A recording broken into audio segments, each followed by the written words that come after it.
Welcome, welcome, welcome, everyone. Hello. If you are here for AI and privacy, job market intelligence, you are in the right place. We're going to allow everyone to come into the room and get settled. We've got an hour to unpack an insane amount of research and market intelligence and unique perspective and opinion. My name is Jared Coseglia. I am the founder and CEO of True Staffing Partners, and we specialize in data privacy and protection staffing. We also now just announced in January, we are creating a separate vertical for our legal AI and AI governance division. Yes, it's separate. Why will it be separate? We'll talk about that. We'll talk about what the difference is between legal AI and AI governance and what is happening in those new emerging job markets and why they are so different. If you'd like to read about that, you can do that right here. Here's the QR code. Enjoy finding out more about that unique offering that we have here at True. But before I go any further, I have to introduce my partner in crime for this short window of time. Once every quarter, I get the great pleasure of sharing the stage with the incredible Ron DeJesus, who is the Field Chief Privacy Officer of Transcend, the first of his kind, and just one of the smartest guys in the room. And one of the nicest guys in the room, too. If you've never met Ron, you need to. You're getting access to him today. Ron, thank you for joining us. You flatter me as always, Jared. Thank you. I'm calling on the road. I'm actually in London for the UK DPI, the IAPP. And yeah, gloomy as ever, but I'm excited to dive into this with you today. It's almost spring, Ron. We jumped ahead an hour, so it's time for things to We're get almost there. cooking. We're almost there. We're almost there.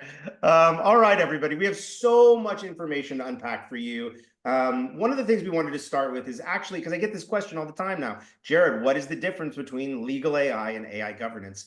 And there are a lot of differences. And Ron, just jump in here with questions, perspective, opinion. Legal AI for us is more about enablement, right, than it is policy, than it is regulation. Legal AI is using AI tools in the effort of the practice of law or in executing on compliance.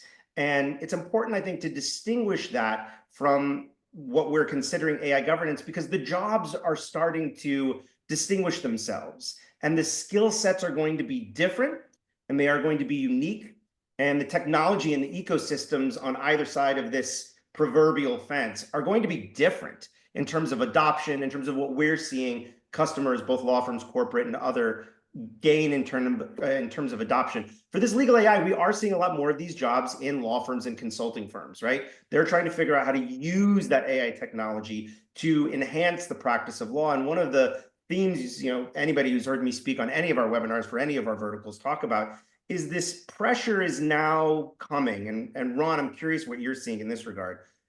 Corporate counsel, in-house counsel is putting more pressure on outside counsel, on their third-party consulting firms to lower their overall costs and asking questions around what are you doing with AI to improve your business, to create greater efficiencies, to reduce cost in order to reduce my cost.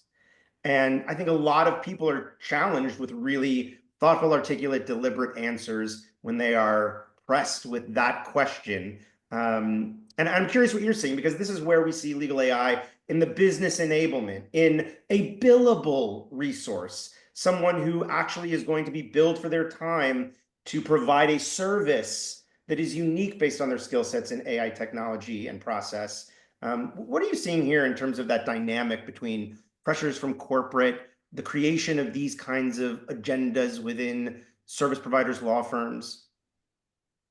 Yeah, I would say in the field from a chief privacy officer perspective, Jared, every one of us is using AI tooling to support either the generation of initial opinions or perspectives on, the emergence of a new law, or to support something that might have been generated by, outside counsel. So it's definitely a tool that we're using in-house. And obviously with the increased sophistication now of ChatGPT and all of these other tools that are available and out there for us to use, I see it increasing day to day. And and yeah, so I think it's really incumbent upon law firms to really demonstrate where the value is in terms of where the value add is. But I think that, yeah, for us, it's in our day-to-day use, which is not surprising to me. So No, not at all. Not at all. And I yeah. think those tools that are day-to-day use are going to be different maybe than what law firms are using for enablement. We've listed some of them here just to give people a pulse on what we're seeing law firms start to actually productize the usage of third-party software. Harvey, Vincent, CoCounsel, FileRead, HiQ, Kira, Latera. A lot of this you'll see is more transcript deposition, summarization kind of work. It's not exclusive to privacy. A lot of it is contract management, though they can absolutely enhance or replace some privacy attorney work in terms of contract revision and measuring that up to both regulatory environments that might be changing, but also internal policy changes, which sort of moves us into the AI governance vertical, right? This is where we see how are we as a company deciding how we're going to use AI? What are we going to allow? What are our policies going to be? What is the regulatory environment that we're in, but also the anticipatory compliance requirements that come in. Ron, I'm curious to hear what you're hearing from CPOs and others out there in the privacy community about what they're anticipating from a regulatory perspective that will fall on them as it relates to AI that may be separate from privacy. Yeah, I think we've said this time and time again, and I've heard it from even the regulators that I've interviewed on Field Trips, my series, that there is a general understanding that chief privacy officers are the best equipped to deal with AI governance generally. And I think that with the rescinding of the White House order and the Paris summits where the U.S. failed to sign on to the agreement. I mean, I still see a lot of my peers ramping up for increased regulation, but maybe I feel like the attitudes are a little bit 50-50. So there is a want for regulation, but I think we're still on the fence in terms of how much we should invest in this right now. So that's what I'm seeing out there. Yeah. I think that's right. And look, I think that hesitation on investment is something that was going to echo through this whole conversation today, and will also echo through. So anybody that's listening in, here's a little surprise news. We're about to release our 2024 Data Privacy and AI Governance Job Market Report. It is going to be a massive analysis of what's happening in the market. But this ripple that we're talking about here, Ron and I, about hesitation, about investment, is real. And it's reflected in the numbers of jobs that are available for AI governance and what they're being priced at in terms of compensation, because businesses don't really understand yet or haven't seen the impact yet that AI governance will have on the business. It's still too new. And since regulation isn't driving it the way it did during GDPR, CCPA, right? GDPR, CCPA, huge job growth for the privacy community, regulatory driven sort of growth, but COVID, not so much. The post-COVID Great Resignation had nothing to do with regulation. It had everything to do with working from home, returning to office, recalibration of the new normal of what it means post-COVID to work separate from our industry vertical. And that led to all sorts of job creation and growth. And now we're in this sort of, what's next? And we're all expecting it to be AI governance, but there's some hesitation there, and what's happening in the stock market and with tariffs and the US government is not really helping move that needle very much. So it is a tenuous moment right now, which sort of brings us back to how are you as a job seeker or hiring manager investing in yourself or in your staff to enhance the people you've got on your team with greater education to prepare them to add more value or display their value in a more visible, meaningful way in the short term. Yeah. Something I'd quickly add, Jared, that is, I think, impacting, exactly what you said is the lack of maturity around the litigation space around AI. Like, the FTC and state AGs are still relying on data privacy laws to, in terms of violations. So until we see a greater impact financially, I think executive teams are still a little bit on the fence in terms of how much should I actually invest in this role. So I'm so glad you brought it up, and I really am a strong believer. So as you know, the other vertical, one of the other verticals we are deeply involved in is e-discovery and litigation, and that's where I came from before I got into privacy around 13 and 14, not years old. date, 2013, 14. I wish I got into privacy when I was 13, 14. We're seeing that e-discovery is very busy. There are lots of jobs. Everybody's suing everybody right now. And as it relates to privacy people, you may find one of the ways to get buy-in budget, to get more visibility in your corporation, is to shift the focus from a regulatory risk to a litigation risk. And particularly as it relates to AI governance, as Ron has sort of laid the foundation for, that risk may breed more investment in your program to prepare for the likelihood of some breach of AI leading to litigation rather than a regulatory enforcement that we need to prepare for. I think the likelihood of that kind of an outcome is going to get the ears and attentions of fiduciary stakeholders probably in a more meaningful way as they watch what's happening in the world right now. Yeah. Well, why do you think we got all that investment in May 2018? It was that whole, percentage of global turnover stick that we were threatened with. So again, Jared, completely agree. Like until we see the real kind of negative consequences, I don't see I still see that discussion evolving. So, but again, I'm convinced the consequences won't be regulatory. The consequences will come in other forms, whether it's litigation or something else. But I think litigation is a good bet. I mean, here we are with tariffs, which is a form of war. We're all warring. There's war. It's a world of war right now, right? Metaphorically, literally, litigation is a form of that derivative. And I think we're going to see people engaging in that modality much more so. And if you join us next week for Eye on ESI, where we unpack what's happening in e-discovery, Kelly Twigger will be with us. She runs e-discovery Assistant, and she's actually got data that shows the increase in litigation year over year and case filings based on e-discovery. And I mean, literally after COVID, it went from like 2,000 cases a year to 4,900. And for the last 4 years, it's been hovering at 5,000 plus different matters. I mean, we are hot on litigation right now as a culture. Next. You sleep, Jared, because with all the great insights, I don't know where to begin. It's a lot. Yeah, it is. All right, MT, what do we got next? All right, so we wanted to provide some examples of the two so that people could see the difference in two actual job summaries. The first being AI governance, right? And you can see here, they're even mentioning privacy in the first sentence. They're talking about software development lifecycle integration as it relates to AI. They're talking about communicating with engineers. When you look at the AI specialist, very different, right? We're reporting into a law firm. It's a KM group that's leading the charge here. They're looking for people that understand different practice group areas that are within a law firm ecosystem. They're looking for AI as an enablement rather than policy or product development. We just wanted to throw these up here to give everybody a little bit of an example of how to tell the difference between the two and what are some of the languages that are being used in these two different job descriptions to delineate sort of the expertise. Super quick question for you there, yeah. Jared. Are you seeing the applicant base more generalist in terms of their compliance experience, or are they coming from the Big Four?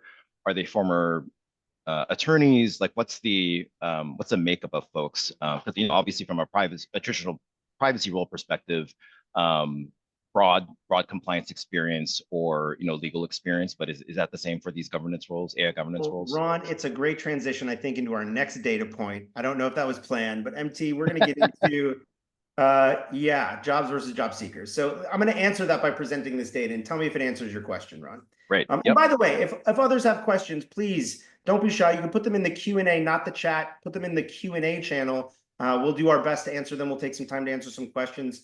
In just a few minutes. We're about 25% of the way through our presentation. So let's talk about jobs versus job postings as a long way to answer your question. So in 2022, we tracked close to 45,000 open jobs in privacy, right?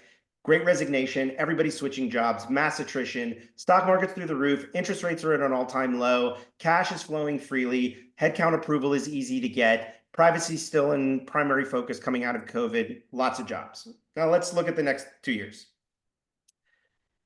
Half, I mean, literally less than half of the amount of jobs available. This is a result of layoffs in Q4 of 2022 Zuckerberg lays off 10,000 people. Everybody thinks we're going into recession in 23. Corporations start to reduce spend and headcount approval. And that kind of persists for 2 years.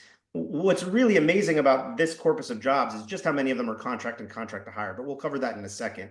What's also interesting is how few of them are actually AI governance jobs. So the last bar here, you'll see that's how many AI governance jobs that we tracked in 2024. It's a very small amount, right? Very small amount relative to generalized privacy opportunities. Now, look, are some of those privacy opportunities sprinkled with some AI governance?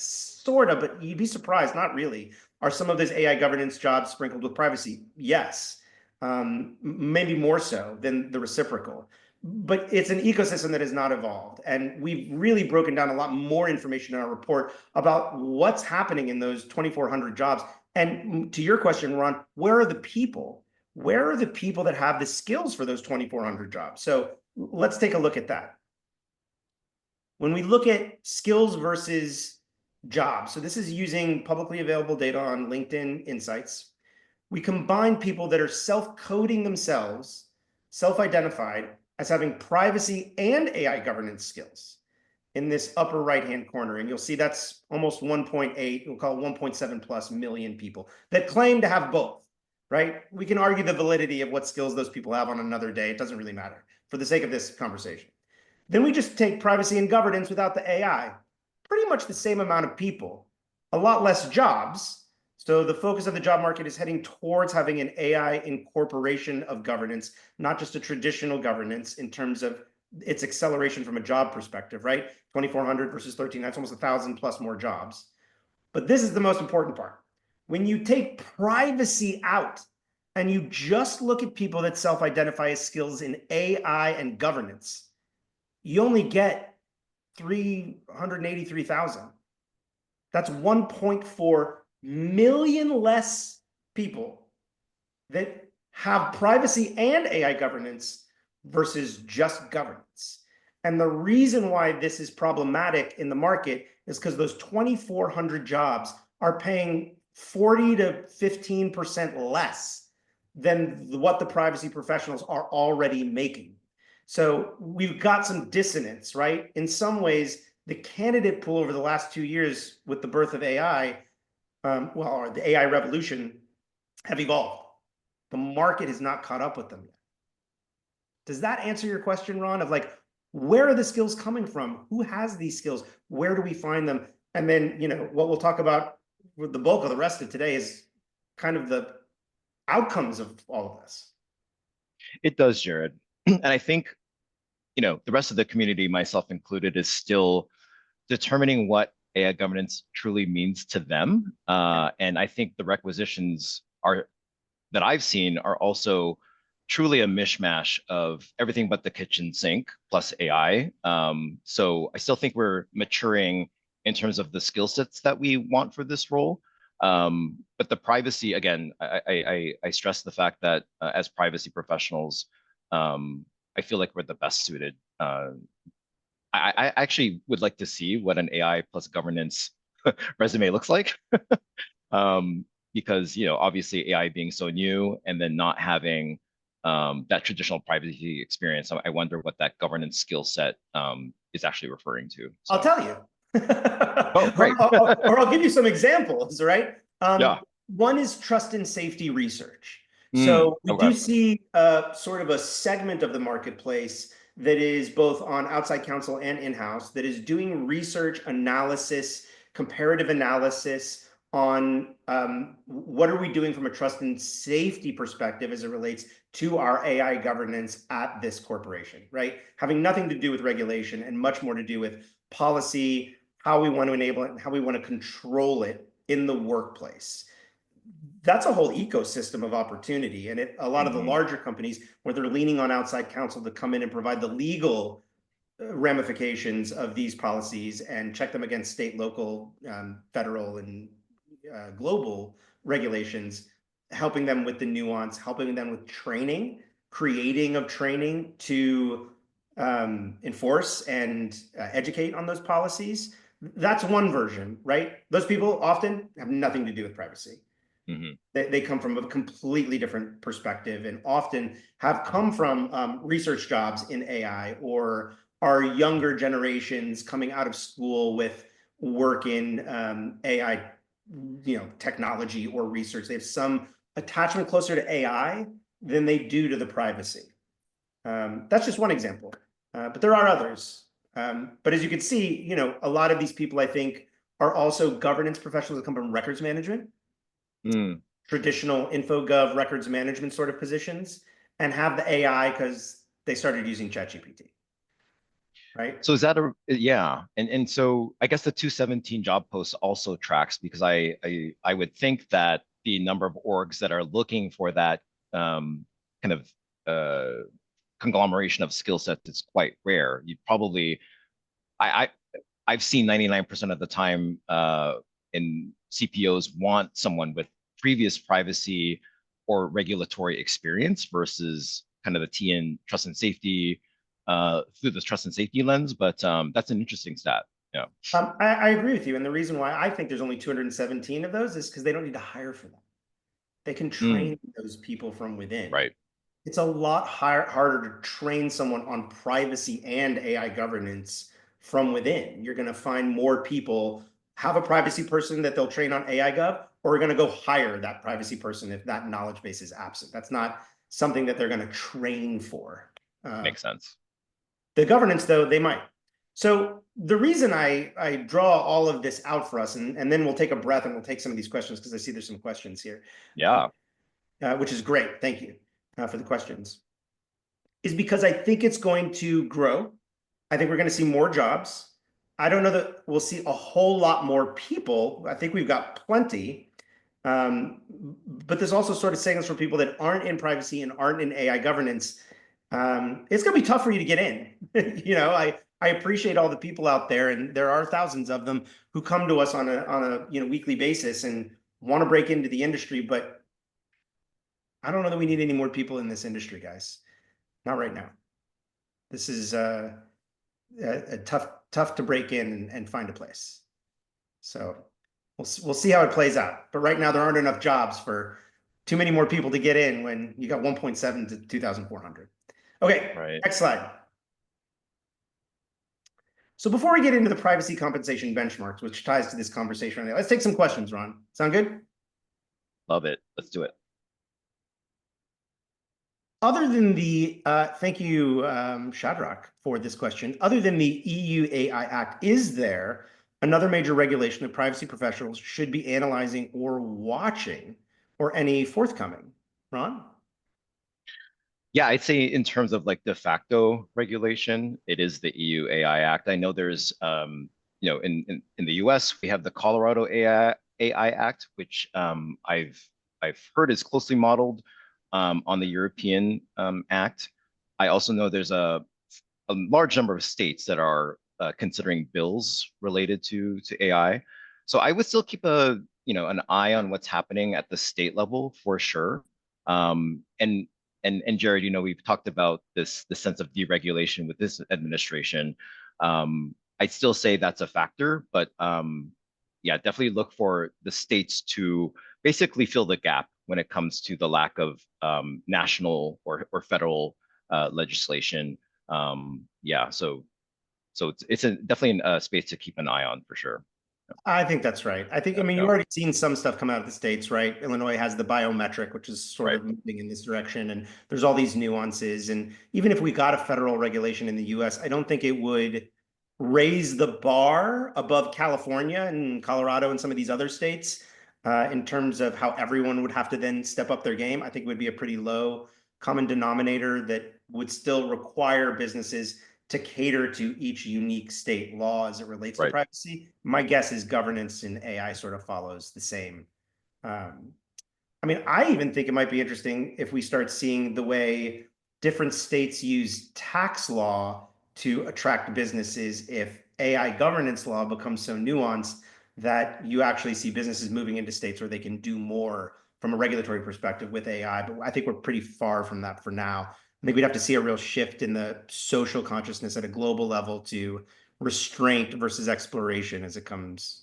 with AI? Wanted to quickly add, Jared, to this individual's question. Obviously, we're kind of waiting with breath that's bated for an specific AI regulation, but do keep in mind that existing data privacy frameworks and laws and regulations apply to our AI initiatives insofar as they affect personal information. So whether it's CCPA or GDPR or whatever it is, if you are using personal information in any capacity to train your models, you are under that scope. And that's something that you should be worried about. So I just wanted to make that quick point that just because there's a lack of federal and even major state legislation around AI does not negate the need to do assessments around AI projects and initiatives, because we're definitely risky things happening with personal information. So, Well said.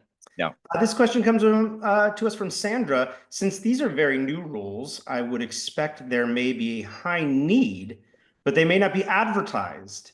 Is my assumption correct? If so, what would be the best way to reach those unadvertised roles? Contact the partners of legal practices directly. I mean, I will shed some perspective on this, which is I think most of the AI governance jobs that we filled in the last 6 months have not been advertised. And Mm. so, and the reason is twofold. One, they didn't exist until we went and marketed a candidate to one of our customers as somebody that could really add value and move the needle. So we as agents are creating these jobs where they don't exist by marketing talent. That's number one. So the first answer is get a good talent agent. The second is these are contract jobs, a lot of these AI governance jobs. A lot of people thought they were going to get plenty of headcount and plenty of budget to hire whoever they needed, and they didn't get it. So they've had to turn to reallocating budget, sometimes outside counsel budget, sometimes consulting firm spend, and say, can I get more bang for my buck hiring contract resources to come in and have an impact? Then maybe I don't need that talent perpetually. What's the skill set I'm looking for? And we've seen a lot of these jobs come that way. And those are usually phone calls, not requisitions that are posted, right? That's a hiring manager saying, hey, I need this, whether it's to someone like me or to trusted allies and friends like Ron that are at providers that they license software from or get services from.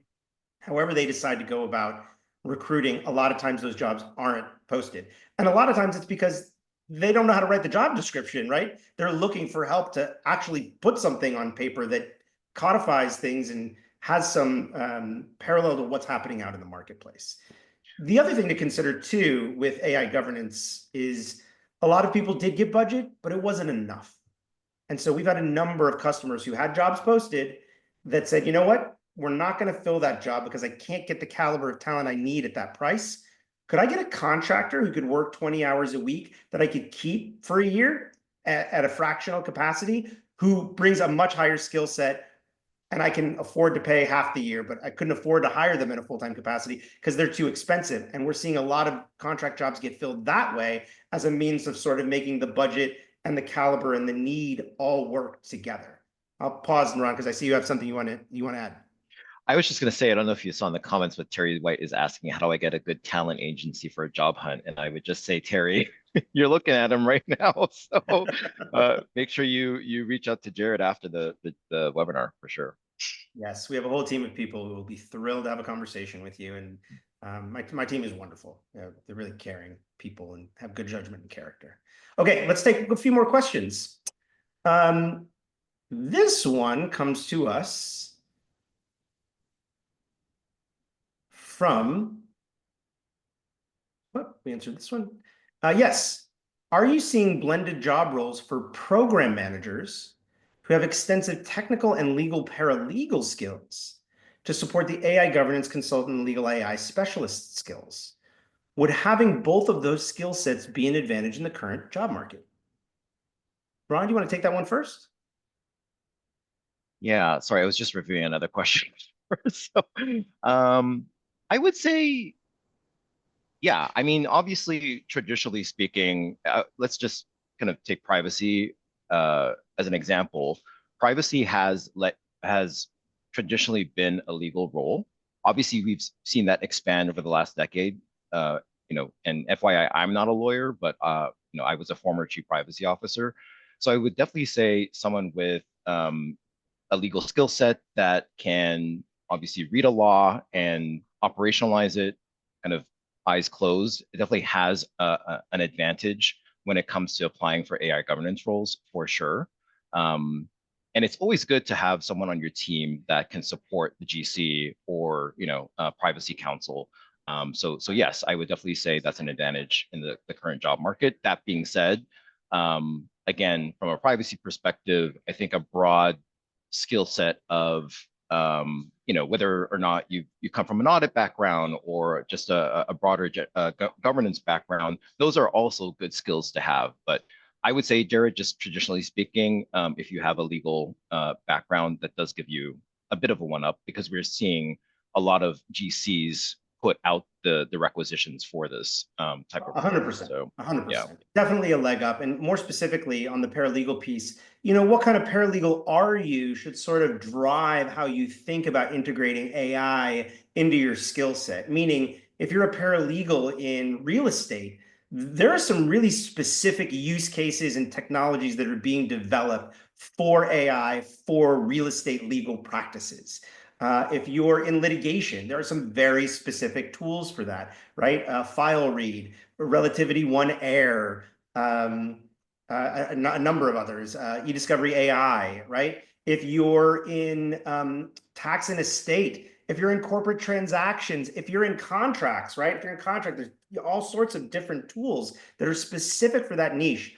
Being a paralegal who has deliberately said, I'm going to take this paralegal vertical that I have tremendous legal expertise in, add AI to it for that vertical, I think gives you the greatest job mobility because most law firms right now, and again, I think this applies more to legal AI than governance, in my opinion, most law firms right now have not centralized their AI enablement, what will become profit centers for those law firms, the same way litigation support is a huge profit center for litigation and e-discovery.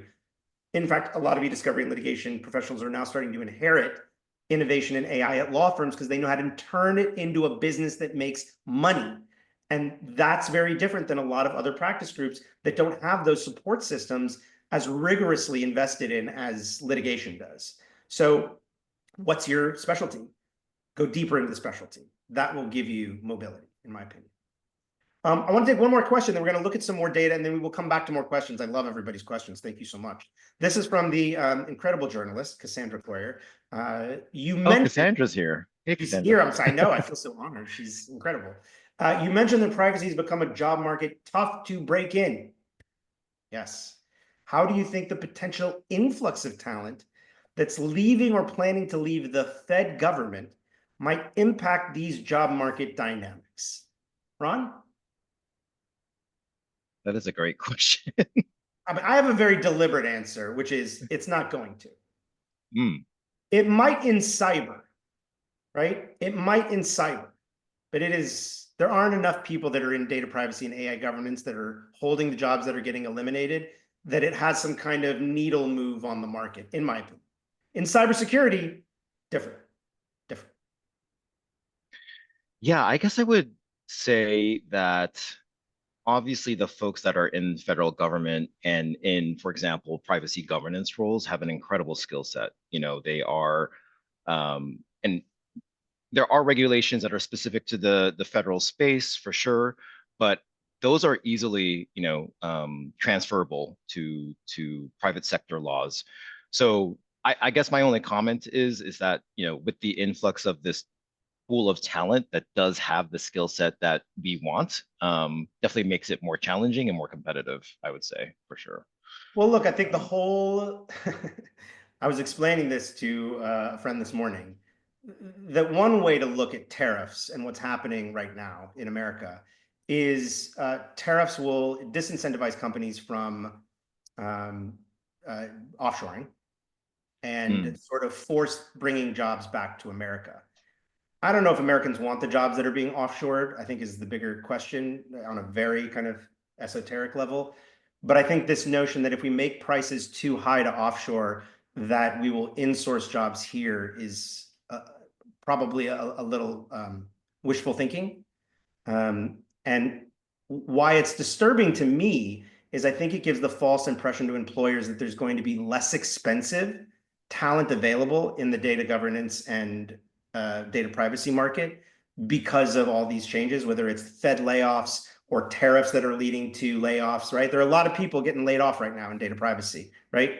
Mergers and acquisitions are going to lead to more layoffs, right? As more M&A happens this year than the last 2 years. We saw a lot of M&A in 21 and 22 and a lot of duplicative positions, and somebody's job gets eliminated. We are going to see that happen as M&A increases. But those are all going to be factors that I think move the needle in a way that, doesn't lower the price of talent. It's not going to lower the price of talent. It's not like there are thousands of people coming out of the government that are now out of work that are going to take jobs 40% less than what they were making because that's what employers are willing to pay. They'll sit on the bench. We've already seen this story. That's what they did during COVID. They waited it out, and they'll wait it out again because they know that the tides will change in another 2 years or less. We're not in a world anymore where it takes a decade for global economy to shift. It shifts every 2 years, and we can thank COVID for that, right? I mean, when we go back and look and we see, the 70s, we have recession, 80s is a decade of growth, early 90s, we go to war, Desert Storm, then, the rest of the 90s is growth, dot-com boom, then dot-com bust, then 9/11, and another, 10 years of growth. Then we hit the Great Recession, then another 10 years of growth to 2019. Then we hit COVID, and now things swing every 2 years, right? Look at the stock market. Go look at a US stock market for the last 50 years. It goes like this every 10 years until the last 2 years, and then it goes like this. Like this. So things Super change. quick follow-on question, Jared. Yeah. So maybe the wrong quarter to ask, but are you seeing any layoffs of AI governance jobs specifically, or is that to come? Or what are your thoughts on, given the popularity and maybe the trendiness of having AI governance? Are we expecting that to happen or anytime soon? No, I think it's more likely that records management and information governance professionals that aren't leveling up to become AI governance savvy are probably at greater risk of getting replaced. But I don't think there's enough people in AI governance jobs for it to, and they're also new, that it would be the first place where cuts are going to occur. That's fair. I think you'll see them in other places. So it is a safe place to be, I think. But I don't know that we're going to see accelerated job creation the way that we had hoped based on what's happening in the world economy over the last 30 days. So it's very risky. Got Okay, it. let's take a look at privacy compensation benchmarks. We'll come back to more questions before the end of the session. We're at about a little bit past the halfway mark. So we've broken them down into three categories for those of you who haven't been with us before, just to separate some industry verticals. But the truth is that we're becoming more industry agnostic. Hiring managers, I'm finding, and Ron, I'm curious on your perspective, are just less focused on demanding someone come from banking, demanding someone come from telecom, demanding someone come from big tech. They seem much more open-minded to hire people from whatever industry, and they're viewing privacy as industry agnostic. There are some specific things, right? In the tech industry versus the healthcare industry, most healthcare clients want someone who knows HIPAA. But with the exception of those kind of large-scale domain bases of knowledge, it's becoming more democratized, and so are salaries. So you'll see here the Fortune 500 and big tech obviously have higher, but not that much higher anymore. At the senior level, maybe a bit exacerbated, but in the middle of the market, you'll see there's not that much of a difference anymore between the tops and bottoms in these ranges, which to me is an effect of COVID and just the democratizing of hiring and hiring in multiple states and hiring remotely and hiring hybrid. That. I love how you frame that, Jared, the democratization of the role. Absolutely. Obviously, as you said, if you're in a if you work in the healthcare sector, you should know HIPAA, but the rules and the laws and regulations that we deal with all have a common baseline of governance principles that we need to deal with day to day. We need to know how to address DSARs, how to create ROPAs, how to understand cookie consent, and that's across the board, right? So I definitely agree. Like we're taking folks that have the experience. It's great if you come from tech, great if you have maybe a financial bent, but again, absolutely agree that we're looking at the broad experience for sure. And personality has a huge component in this. I mean, privacy people are very mission driven, a lot of them, and a lot of them shoot from the heart. One of the reasons why we chose this space, because it's a great community that has a lot of heart and cares about the work that they do beyond it being their means of making money. And so bringing that to the table matters too, right? That's so sweet, Jared. It's true. It's Thank you. true. All right, let's take a look at what's next. Right. So these ranges have been the same for over a year now. We are seeing salary ranges inch to the ceiling of those ranges, but they've stayed pretty much the same. So what that tells us is they're probably going to go up this year. We're definitely seeing money drive more people to us than burnout, which has been the number one motivator for a couple of years now. We're seeing people kind of say, hey, look, I'm giving up on finding a quality of life job. I need to get paid more money for what I do. And I think privacy people are going to have that ability to command that because a lot of them have elevated skills that they've harnessed and gathered over the last 2 years. And they're going to look to leverage what they've gained if they're not getting rewarded where they're at right now. I think, Ron, before the session, you and I were talking about so many people are open to opportunities in the data privacy world right now. And you'll see this stat in our report. We actually went and did a analysis, and we talked to thousands of people a year. 75% of all the people that we spoke to in 2024 were open to work. That's a lot. Just to give you a reciprocal, in our e-discovery business, it's only 28%. Significantly less people open to new opportunities in that space versus privacy. So again, also sort of an argument for, do we need a huge influx of new people breaking into this industry right now? I'm just not sure. Here we have AI governance-based salary ranges. And you could see here that the ranges are really wide. At the manager level, you could see there's almost a $300,000 gap between the high end and the low end. But what I'm focused on, and we've talked about this in previous sessions, is the median, meaning when you average these together, what's the middle median range for most of these positions? And you can see here the median is a lot closer to the minimum than it is the maximum, which is the problem right now for a lot of data privacy job seekers looking for AI governance positions. These positions are just not paying what they need to attract the talent. So we did an analysis of data privacy salaries at point of hire next to AI governance advertised ranges, the median, and here's what we found. I mean, you could see the differences in the ranges with the exception of the manager level, which is only a 3% difference. It's anywhere from 15 to 48% in favor of privacy jobs paying more than AI governance jobs that are exclusive. So this dissonance has got to get resolved somehow in order for the hiring managers in AI governance to get the talent and the skill sets they need, which are largely coming from privacy people. But because privacy people live through CCPA, GDPR, the Great Resignation, our salaries have found these inflection moments over the last decade, whereas AI governance is too new. It hasn't had that yet. So there's dissonance here in the job market between desired skill set and talent and compensation. We Ron, paid our comments? dues. Right, good news, bad news. So question, in terms of the privacy plus AI governance jobs, are they pretty much in line with existing salaries around just privacy specific jobs, or are they a little bit up leveled? What are you seeing in the market? What I'm seeing is they are around the same, and that hiring managers are still hoping to get a good deal.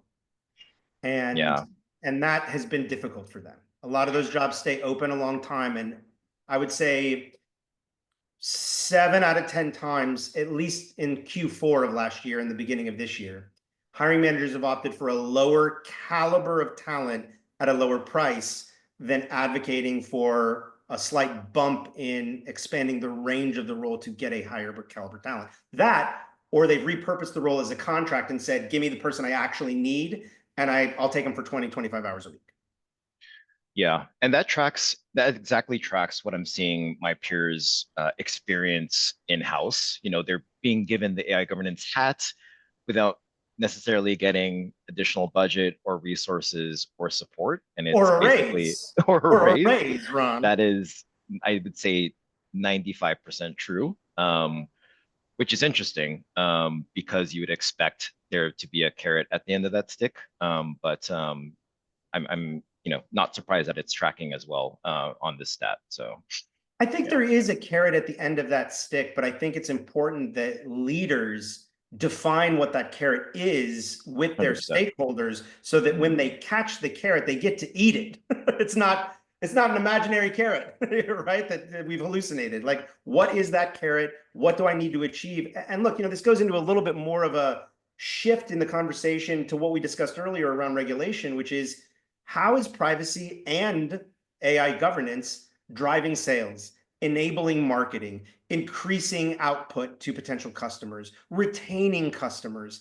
And a lot of times that's not how privacy managers, particularly ones who are very focused on compliance, are measuring their performance against business outcomes.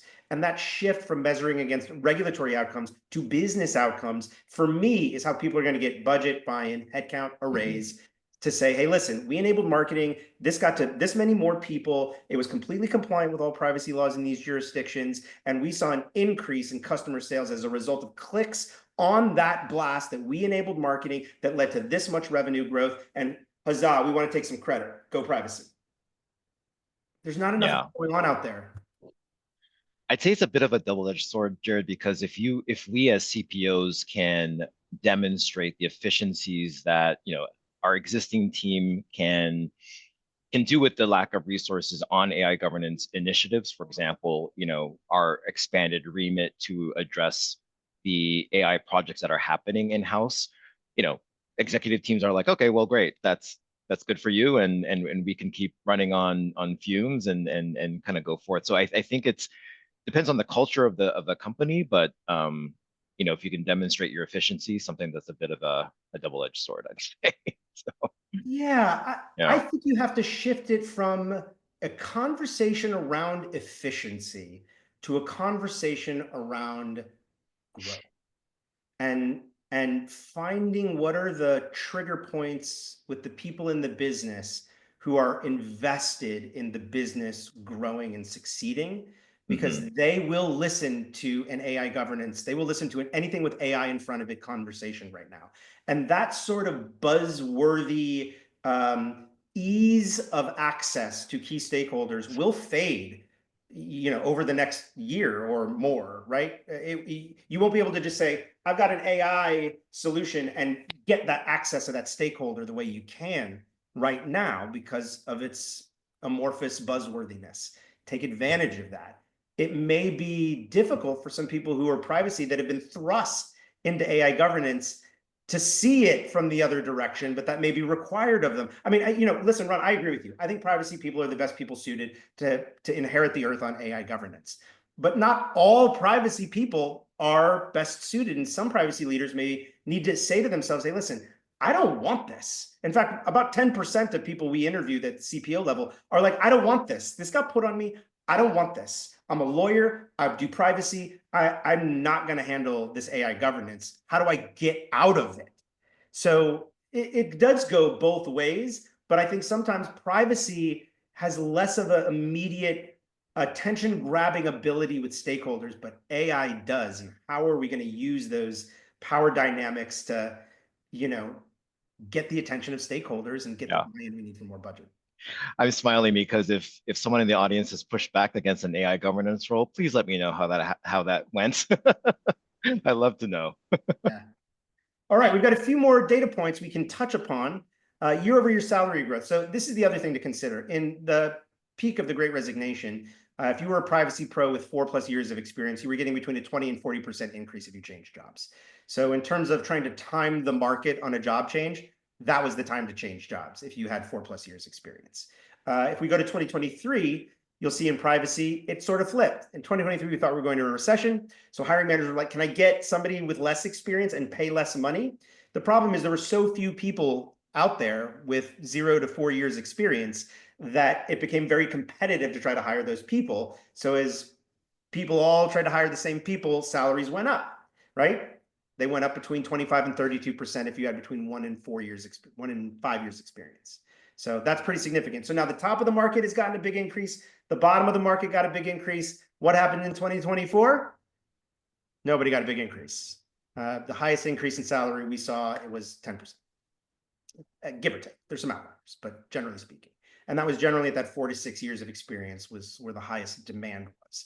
This signals to me, Ron, and I know it's happening because we are hearing it when people tell us what's motivating them. Privacy people are ready for raises. Privacy people are ready for increases in comp at the point of hire. Privacy people are going to want to get paid more money. They have enhanced their skills. Their skills have evolved, and they're going to want to leverage that and monetize that in the next few years as demand begins to exceed supply. A quick recap of salary increases, the point of hire. You'll see that in 2021, 98% of our placements got increases of hire, and the increase was an average of 23% of base. 2022 was the year to do it. 2022, almost 100% got increases, and it was a 35% increase at the point of hire. 65% got increases in 2023, but the increase was only 18%, and only 55% of the job seekers who took jobs through True got increases in salary, and it was an average of 8%. So it's a very different market over the last 4 years. I think, is that all our data? We had contract versus direct hire. Why don't we take a quick pause before we dive into this and answer a few more questions, because we've just got so many of them. Would you have any insights on the compensation benchmarks for AI governance in Europe? Tarsila, thank you for the question. I'll kick it off, but I'm curious to see what Ron is seeing. If you think salaries are low in the US, go to Europe. The average salary for a DPO in Europe is 60,000 euro. The average salary for a 1 year of experience privacy person is almost 6 figures in the US. So it's a radically different marketplace. There are a lot more jobs in Europe for DPOs, and a lot of them, some of this AI governance rolls up into it, not exclusively, but those positions I've not seen any salary growth whatsoever. At the top, about the same as what we're seeing in the US. I don't think it's much different. But Ron, you tell me. I know you're there. You're a European. So what are you seeing?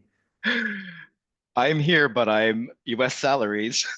I know people don't confide in you in salary, but I bet people complain to you when they're unhappy with their salary. Would you say that most of Europe is satisfied with their compensation when it comes to governance?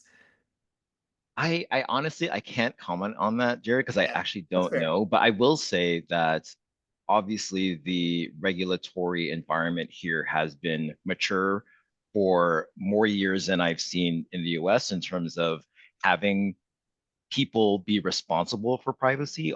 Because before GDPR, we still had, regulation at play here. So I will say that at least the presence of the role has always been more mature over here.